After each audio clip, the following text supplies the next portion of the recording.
Всем привет! Вы на канале Польза.нет, меня зовут Саня, здесь только быстрые обзоры и долгие стримы. И сегодня, вопреки всему, несмотря ни на что, я для вас сделаю обзор смартфона Poco X5 Pro 5G. Насколько он хорош, и как вы видите, это реплика Redmi 12 Flash Edition. Он у меня тоже на руках, на него тоже будет обзор, но чуть-чуть дороже для глобального рынка и, разумеется, в других цветах. Я сравню его по ходу по камерам слегка с Poco F3, потому что мы помним, что все новое — это хорошо позабытое старое, и, к сожалению, у меня не будет здесь сейчас танцев и рассказов про то, насколько он хорош, потому что это дело тротлит, притом космически, это дело реально сбрасывает яркость. На Твиче я его гонял, вы можете увидеть подтверждение. Я сходу могу его рекомендовать, потому что, опять же, это Poco, огромная фан-база, люди любят MIUI. Но ничего идеального с одной стороны нет, с другой стороны вы для этого и смотрите этот обзор, чтобы узнать, какие здесь есть подводные камни. Не забудьте подписаться на канал с колоколом, написать в комментах, что купить еще на обзор, потому что на все интересное я обязательно сделаю обзоры. Эта штука многогранна. Смотрим. Так, и пока вы не забыли, как выглядит все-таки Sony FX3, потому что вход был сначала на него с родовскими микрофонами, вот так в 4К 30 FPS вы сможете снимать на Poco. И я не скажу, что это плохой вход. Насколько хорошо снимают камеры прямо сейчас в идеальных условиях с точки зрения освещения, вы видите, и не в идеальных условиях, насколько работают микрофоны, хорошо или плохо, вы слышите. Теперь перейдем к обзору. Все камеры будут в конце. Распаковка. Поставляется смартфон в черной коробке с названием модели и краткими характеристиками. Пакинг стандартный. В коробке мы имеем краткое руководство, ключ для извлечения прорезиненного слота на 2 нано-сим-карты, обыкновенный силиконовый чехол, сам смартфон с наклеенной защитной пленкой, которую многие сразу отдирают для того, чтобы пользоваться смартфоном с большей радостью. Помним, да, что пленки никогда не передадут вам всей прелести экрана. Ну и отклик при любом раскладе будет от экрана лучше без пленки. Блок питания на 67 Вт и кабель для зарядки с USB-A на Type-C. X6 Pro весит 183 грамма, его габариты составляют 163 на 76 на 8,6 мм без блока камер, а вместе с ними 11,4 мм. И не забываем, на канале ежемесячный розыгрыш 5 мини-бендов 7 серии за лайк, подписку и комментарий к любому видео. Не забудьте подписаться на телеграм-канал скидок, там очень много всего интересного. Если вы сейчас смотрите этот ролик, скорее всего сейчас идет распродажа на Али, не только, кстати. Посмотрите, что я приобрел для обзоров.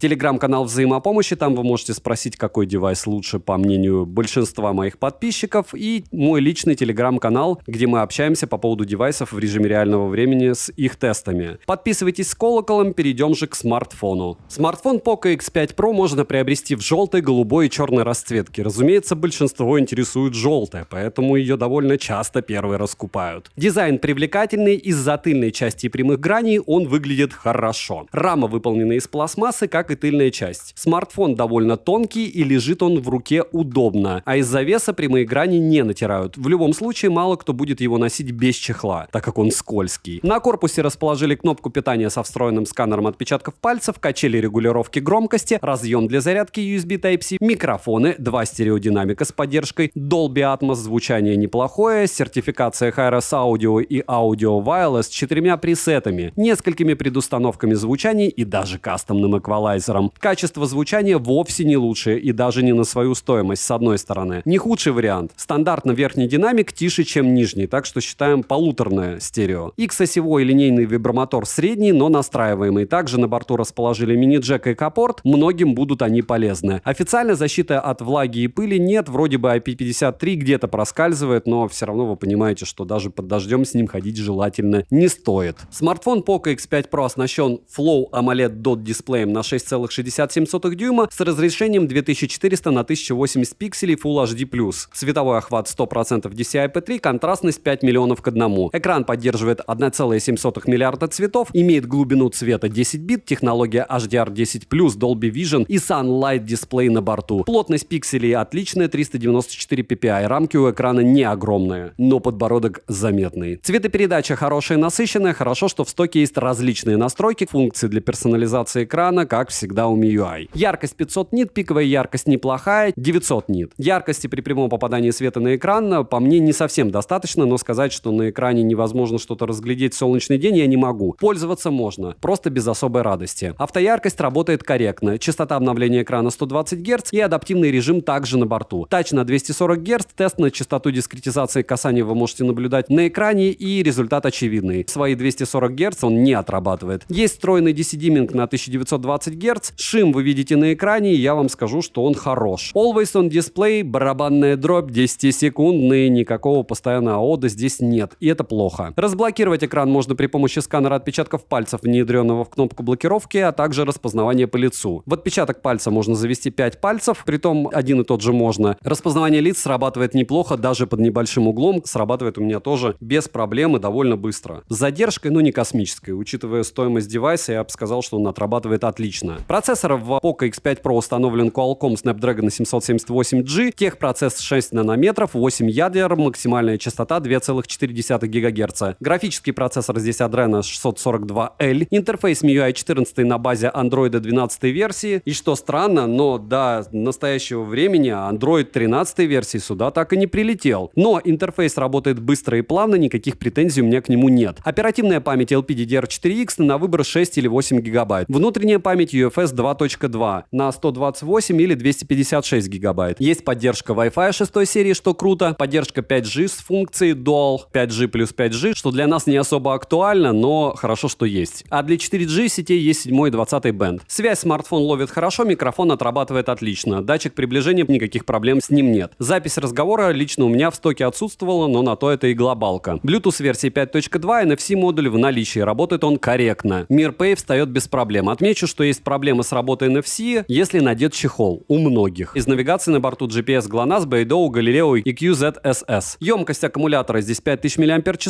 смартфон поддерживает быструю зарядку на 67 Вт, беспроводной, разумеется, нет. Заряжается от 0 до сотки за 46 минут. В играх можете посмотреть тест в Твиче, он поедает в среднем 20 с лишним 24% при одновременном стриминге. На лайв-канал, возможно, тоже выгружу данные тесты, если нет, то смотрите, еще раз повторяюсь, пруфы на Твиче. За час просмотра видео в YouTube уходит довольно мало, обычно 8% при максимальной яркости, но минус в том, что при игре эта радость у нас, к сожалению, сбрасывает яркость. Тротлинг-тест смартфон проходит довольно плохо, вы видите это на экране, я даже не хочу это комментировать и озвучивать, думаю, что вам этого достаточно. Сколько он выбивает в Geekbench, вы и сами видите, неплохо. Насчет Antutu, я считаю, что запас небольшой, но есть. Почему? Потому что он выбивает 527 тысяч попугаев. Стресс-тест, вы видите, проходит он не совсем радужно, что и требовалось доказать. Storage-тест только 35 тысяч, и это тоже неудивительно. Но хочу отметить по поводу стресс-теста особенность в том, что он довольно мало съел зарядки за это время. Так же, как он довольно мало съел зарядки, когда мы проводили Antutu тест. Он всего съел 3% за один прогон, и температура повысилась только на 3%. Это неплохо. В 3D-марке результаты следующие. 6188 баллов Slingshot, Slingshot Extreme 4920 баллов, Wildlife стресс-тест 2457, Wildlife 2459, Wildlife Extreme стресс-тест 684 и Wildlife Extreme 680. Очень непривычно, да, что мы не слышим максимум, максимум, максимум. В целом, по тестам никаких претензий к нему с одной стороны нет. Хотелось бы чего-то другого, хотя бы с точки зрения памяти. С другой стороны, а чего мы хотим от этого процессора? Стабильный и неплохо. Смартфон Poco X5 Pro имеет блок с 3 сенсорами и LED-вспышкой, если говорить о камерах. Основной широкоугольный сенсор на 108 мегапикселей, сверхширик на 8 с углом обзора в 120 градусов и макросенсор на 2 мегапикселя. Запись основного сенсора доступна в максимальном разрешении 4К 30 FPS. Ничего не поменялось с Poco F3. Оптическая стабилизация, разумеется, отсутствует, но есть цифровая, которая отрабатывает в принципе неплохо. Но если снимать в движении, то картинка, разумеется, будет смазанная. Фронтальный сенсор на 16 мегапикселей тоже неудивительно, но то, что у фронталки 1080p 60 FPS, это хорошо. Xiaomi молодцы. В отличие от бренда BBQ, здесь фронталка адекватная. В стоке есть кинематографический режим, про-режим, макро-режим, ночной режим, портретный, замедленная съемка, обновленный режим видеоблога, панорам и не только. Автофокус отрабатывает неплохо, во всяком случае корректно. Кому нужно, может накатить Gcam, там все будет намного лучше. Я повторяюсь, что все тесты я провожу в стоковой камере, это раз. И два, основную массу я, конечно же, скидываю потом в свой личный телеграм-канал с примерами фото и видео. В сравнении с Poco F3 вы сейчас увидите вход и выход, я думаю, вам будет интересно. Ну что, особо много сравнений не будет. Почему? Потому что Poco F3 это смартфон, который в какой-то момент взорвал рынок, и вы примерно можете прикидывать,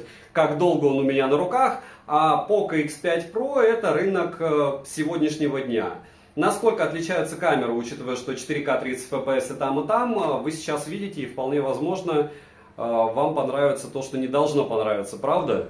Очень не хочется многим производителям сравнивать модели разных совсем поколений друг с другом и потом вот так вот делать и говорить, ну да, может быть оно не сильно поменялось. Хотя, возможно, вы увидите изменения в лучшую сторону.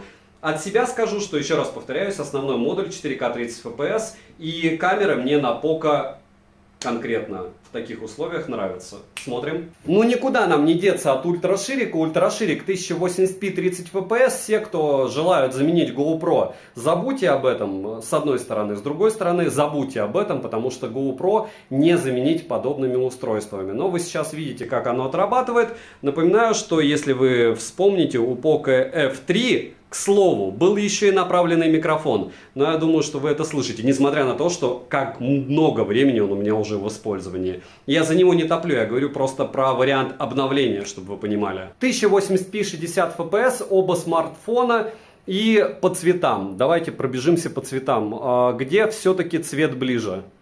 На Poco, разумеется, на Poco, но на F3. Это фронталка, вполне возможно. Послезавтра утрированно прилетит на новый Poco X5 Pro обновление и станет все лучше.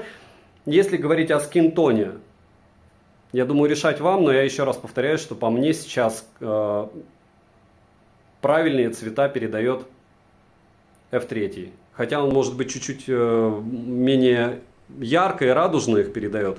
Но вот эта картина не такая яркая. Здесь она, в принципе, более тусклая. Но мне ближе, наверное, тусклая, потому что при помощи цветокора можно все это дело вытягивать.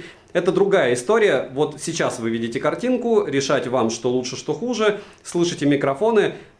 И по идее это одинаковое устройство. Мы же помним, да? Вы сравните 870 и наш любимый 778, да? 4К 30 FPS, основная камера, что на одном, что на другом смартфоне, и при том, что в 4К 30 FPS я вижу фризы, но больше фризов почему-то вижу на Poco X5 Pro. Не знаю почему, когда двигаю. Вам решать, что лучше снимает. Если говорить о том, что я сейчас вижу, это дымка. И тот и другой смартфон ее в принципе не передает в том виде, в котором она есть. И напоминаю, что забавно очень часто говорят, что Poco X5 Pro это не игровой смартфон. Ну то есть ты за $300 получаешь смартфон, который и не камерафон, разумеется, за эти деньги, и не игровой. Ну, такое себе, правда? Такое себе. Встали, сделали X, поняли, что X намного лучше, наверное, у Poco X5 Pro. И смотрим дальше. 4К 30 FPS. Это Poco X5 Pro. К сожалению, нет 4К 60 FPS, и поэтому вы видите, когда я двигаюсь, легкие фризы. Но может быть вы фризов видите уже меньше, чем я. Это раз. Два. Из плюсов здесь 108 мегапикселей. Хотя тормозит камера безумный, когда ты фотографируешь все это долго и мучительно. Фото по мне получается неплохо. Исходники обязательно смотрите, то есть то, как все это все пережимается в телеграммах, в ватсапах и всем остальном, это совсем другая история. Хотя, опять же, если вам необходимы фотографии для пересылки, то нужно смотреть все-таки, как без сжатых вариантов все посылается. Я обычно скидываю в свою телегу что-то в несжатом варианте и потом в сжатом. Опять же, в 4К не все снимают, давайте попробуем 1080p. И вот уже 1080p 60 fps. Фризов не меньше. О, вот сейчас он перестал фризить. Хотя все равно легкие подфризивания есть. Напоминаю, что у Xiaomi, у очень многих моделей огромная проблема с вот этими фризами, с рендером. Их необходимо перекодировать 500 тысяч раз, чтобы вы в YouTube видели нормальную картинку. И не всегда и так это получится, но в основном это касается флагманов и фронталок. Здесь у нас все по мне довольно плавно. Давайте в 1080p увеличим максимум. Максимум X6. Ну вот так. И разумеется ультраширик, просто чтобы какую-то там красоту подснять на 5 секунд. Почему? Потому что с этим разрешением, ну, в принципе, к ультраширикам скептически отношусь, если это не какие-нибудь флагманы от Samsung. А здесь это просто хорошо на маленьком экране. На маленьком недорогом экране, наверное, выглядит. И X2, 4К 30 FPS. Переходим на X6. Абсолютно не понимаю, в чем смысл такого зума. Нулевой. Лучше кропать в каком-нибудь премьере уже, если прям надо, или в иншортсе, потому что вот это вот дело, но оно абсолютно бесполезно. Вот ради чего? Арабская ночь, точнее не арабская, а азиатская. Ну, в общем, фриза ночью, только, как говорится, портить ролик этим делом. Но если встать, средний бюджетник, помним, чтобы на меня не нападали, чтобы я не говорили, что Саня, он так и должен снимать. Ну, он так и должен снимать. Я с вами согласен, что за эти деньги что у нас лучше может снимать? Pixel 6a, который я не особо долюбливаю, но он реально может снимать лучше. Но у него есть другие минусы. Вот так вот при недостаточном освещении он будет что-то там вам вытягивать. Автофокус и есть. Что-то есть. Главное, он есть. Ну а ультраширик, разумеется, не имеет автофокуса 1080p 30 fps. Зато смотрите, ощущение, как будто у тебя GoPro. Но напоминаю, что в принципе здесь чем бы ни снимать, будет плюс-минус то же самое. Шумов будет чуть меньше, но все равно картинка будет несмотрибельна. И разумеется, те же условия. Видите, уже даже без очков, чтобы все было видно. С фронталки. Но мне стаб, кстати, нравится. Более-менее. 4К 30 FPS. That's okay. С одной. Ноль. Так не делать. Ну и, разумеется, фронталка так тоже не делать. Ночь. 4К 30 FPS, ночь. И я не вижу вообще никакого смысла мучить данный смарт вообще. То есть ночью смысла снимать особого нет, только для каких-то своих записей. И вот такая вот печаль на основной модуль. Печаль. Фронталка 1080p 60 fps, идеальные условия для съемки. Роллинг шаттера нет, ничего особо плохого. Про камеру, наверное, не хочется говорить, если забывать про стоимость, да? Да и ничего плохого-то и нет, потому что, в принципе, условия, хотя и благоприятные, но передает она. Красный, правда, слишком красный, но морщин хватает. Хотя сглаживание есть, но не такое лютое, как на бюджетных Самсунгах. В целом решать всегда вам. Правильно? Если вот так сделать, вроде неплохо. Мини-влог, еще немного фронталки. 4К 30 FPS. Ночью на пляже этой камерой лучше не пользоваться. 4К 30 FPS и это Poco, если встать и поставить на штатив, наверное, будет что-то приличное. Не буду хейтить, потому что, ну а что за эти деньги ночью от телефона хотеть? Может быть 4К 60 FPS, но здесь только 30. Все еще продолжение. Видите, сколько я его мучаю, этот смартфон, фронталка и лифт. Все стандартно. Нас интересует больше звук, правда, чем все остальное. И вот так я еще не извращался. Те, кто решат ультраширик использовать в лифте, я думаю, что не стоит этого делать. Вы видите, да? Не говоря о любом смартфоне. Ну, может быть, и каких-то флагманах. Таких смартах точно юзать его не стоит. 4К 30 FPS, вот такой есть магазинчик в Паттайе, не на правах рекламы, вообще много всякой штуки интересной. А снимает он в помещении вот с таким освещением при 4К 30 FPS, примерно таким образом. Вы уже спрашивали, как с людьми и всем остальным это дело работает. И да, здесь всякие чемоданчики. Чемоданчик хочу купить, но душ джаба, очень дорогие они. А вот по технике Huawei выходит как у нас, в принципе. Вообще здесь техника не особо дешевая, но смотря какая. То есть если фотики брать, то дешевле. И смотря какие смартфоны. Допустим, вот такие, они тоже дешевле. И фронталочка в тех же идеальных условиях. Вот так. Вы сможете себя снимать, когда вокруг белые стены и много других прелестей. Здесь, кстати, по сути, фотостудия. Интересно. Вот ради интереса, кстати, по поводу фолдов, почему я не покупаю. Это тройка. Вот сейчас, даже если ты смотришь под любым углом, она прям конкретно видна. Заодно видите, как камера снимает. Ну и, разумеется, он подубитый. Но в целом Samsung меня радует. Просто вот, опять же, по поводу раскладушек, почему я рассказывал вам про Oppo недавно и все остальное. У Samsung вообще прям, ну это беда. Ну как так можно смотреть? 4К 30 FPS, максимально солнечный день и съемка в неспешном движении. Так примерно будет снимать этот смарт 4К 30 FPS. Но это уже 1080p 60 FPS. По идее, стабилизация должна быть немного лучше. Но как оно на самом деле, решать вам.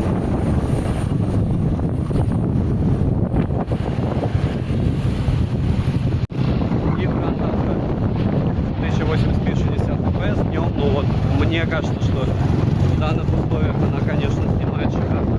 Что вы смотрите, даже облака видны. Много видео водички в 1080p 60 fps. И вот так, кстати, даже не вижу рваных никаких каких-то моментов. Я думаю, вы тоже. То есть это смарт не про 4К, хотя большинство, опять же, как мне пишут, те, кто покупает среднебюджетники, точно не используют 4К. И также немного фронталки здесь.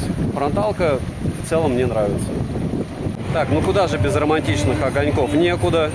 Вот так примерно ночью будет выглядеть съемка на девайс. Вот сейчас неплохо, но еще не полностью солнце ушло. Минусы: плохое качество динамиков, вибромотор, нет индикатора событий. Камеры также отнесу к минусам. Хотелось бы 4К 60 FPS. Пусть бы они сделали чуть-чуть дороже, но запихали чуть-чуть дороже процессора. Опять же, мое мнение. Не отнесу к минусам вес и материалы, потому что по факту мы получаем то, что мы можем получить. Он мало весит, он сделан из пластика, и это нормально. И также к минусам то, что он сбрасывает яркость и греется. Ну и тротлинг-тест говорит сам за себя. Цену можете посмотреть по ссылке в описании к видео. Напоминаю, что сейчас идет сейл, и если вам повезет и вы в него попадете, то довольно часто на Poco выкидывают промокоды, у них не особо популярны эти модели, и в глобальной версии можно его получить очень даже выгодно, притом очень часто даже с территории России. Всем, кто оставит любой комментарий больше 5 слов, огромное спасибо, знаете, вы помогаете проекту, не забудьте подписаться и поставить колокольчик. Напоминаю, обзоры ежедневные, и еще есть телеграм-канал скидок, взаимопомощи, мой личный телеграм-канал, подпишитесь, посмотрите, я уверен, что-то вам да подойдет, потому что все полезное.